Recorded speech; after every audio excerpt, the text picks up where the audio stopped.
कार्यक्रम से लोग क्या संदेश चाहेंगे और कौन पदाधिकारी कहां से आए हैं और पद नाम से बताने का प्रश्न। देखिए, आज भीम आर्मी जय भीम संगठन के नेतृत्व में आज लखनऊ में कैडर बुलाया गया था जी, जिसमें कि प्रदेश, संभाग, मंडल और जिले के पदाधिकारी बुलाए गए थे। जो कैडर आज इतना शानदार रहा, बहुत शानदार आज कैडर हुआ। जो बाबा साहब डॉक्टर अंबेडकर का अधूरा सपना है और जो मान्यवर साहब काशीराम जी ने बहुजन समाज को शासक बनाने का जो सपना देखा था, उसको पूरा करने के लिए हमारे साथ में हमारे बीएसपी के पूर्व राष्ट्रीय अध्यक्ष, राष्ट्रीय कोऑर्डिनेटर श्रद्धेय हमारे बड़े भाई जयप्रकाश जी भी हमारे साथ में इस आंदोलन में बड़ी मजबूती से खड़े हो गए हैं। हम इस आंदोलन को पूरे देश के अंदर इतना मजबूत करने के लिए जा रहे हैं कि जो लोग ये कहते हैं कि अब बहुजन समाज शासक नहीं बन पाएगा, जो लोग ये कहते हैं कि बहुजन मूवमेंट अब कुछ नहीं कर पाएगा, लेकिन आज बहुजन समाज के युवा ने ये तय किया है और उन्हें ये ललकारा है कि ईमानदार बहुजन मूवमेंट के लोग आज भी समाज में काम कर रहे हैं। आज भी जो ईमानदार आंदोलनकारी हैं, जैसे हमारे श्रद्धेय जयप्रकाश जी हैं, वो कहीं किसी पार्टी में नहीं गए। उन्होंने ये संकल्प लिया है कि हम इस आंदोलन को आगे बढ़ाएंगे और उन्होंने भीम आर्मी जय भीम संगठन के नेतृत्व में आकर इस आंदोलन को मिलकर हम इस देश में और खासकर उत्तर प्रदेश में बड़े बड़े कार्यक्रम करके, बड़े आंदोलन करके हम बहुजन समाज को बड़े पैमाने पर जगाकर हम वही साहब काशीराम जी का जिस समय DS4 बना था, जिस समय बामसेब बना था, और साहब काशीराम जी ने कहा था कि जिसकी जितनी संख्या भारी उसकी उतनी हिस्सेदारी, तो हम लोग इस आंदोलन को बड़ी मजबूती से आगे बढ़ा रहे हैं। और आज भीम आर्मी जय भीम संगठन के नेतृत्व में आज प्रदेश अध्यक्ष की घोषणा श्रद्धेय वीरेंद्र बहुजन जी के रूप में की गई है और इनको प्रदेश का कमांडर बनाकर गांव-गांव तक ये मिशन को लेकर जाएंगे, ऐसी आशा और उम्मीद के साथ में इनको जिम्मेदारी देकर भेजा जा रहा है।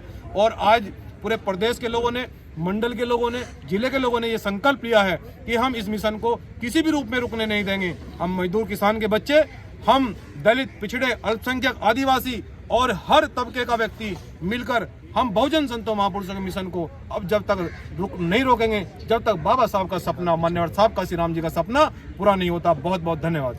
भीम आर्मी जय भीम संगठन बनाने की आवश्यकता क्यों पड़ी, जबकि बहुजन समाज को आगे ले जाने के लिए बहुजन समाज पार्टी और भीम आर्मी पहले से ये संगठन चल रहे हैं? बाबा साहब ने कोई पार्टी बनाई थी? बाबा साहब की पार्टी थी ना? नहीं, रिपब्लिकन पार्टी थी, आपको जानकारी नहीं सर?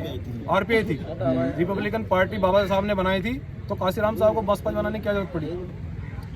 तो इसीलिए समय समय पर परिस्थितियां बदलती रहती हैं। अब ठंड है तो कल गर्मी होगी और फिर गर्मी के बाद हमें जो है ना फिर से स्वेटर निकालने पड़ेंगे, तो परिस्थिति के अनुसार चलना पड़ता है। आज बहुजन समाज का युवा क्या चाहता है, वो बहुजन देश आज क्या चाहता है?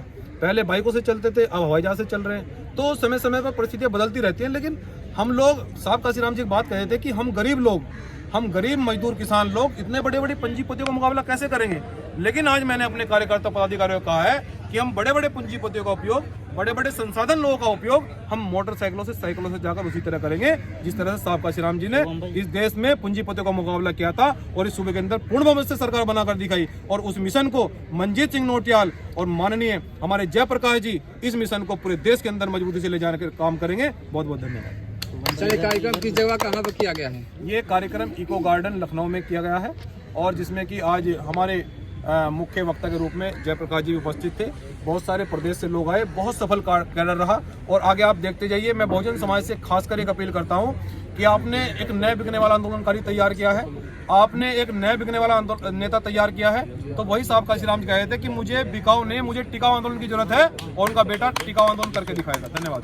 यूपी के मुख्यमंत्री योगी आदित्यनाथ ने भी बयान दिया है कि बटोगे तो कटोगे, इस पर आपका क्या कहना है? हम न बटेंगे और न कटेंगे, हम केवल अब बहुजन समाज के लोग डटेंगे, संविधान को हाथ में लेकर गांव-गांव तक जाकर ये समझाएंगे कि जिसकी जितनी संख्या बारी उसकी उतनी हिस्सेदारी, आरक्षण जमीन लेकर रहेंगे। इसलिए न बटेंगे न डटेंगे, केवल न बटेंगे न कटेंगे, केवल डटेंगे और लड़ेंगे। भैया जिंदाबाद, जिंदाबाद, जिंदाबाद, जिंदाबाद, जिंदाबाद।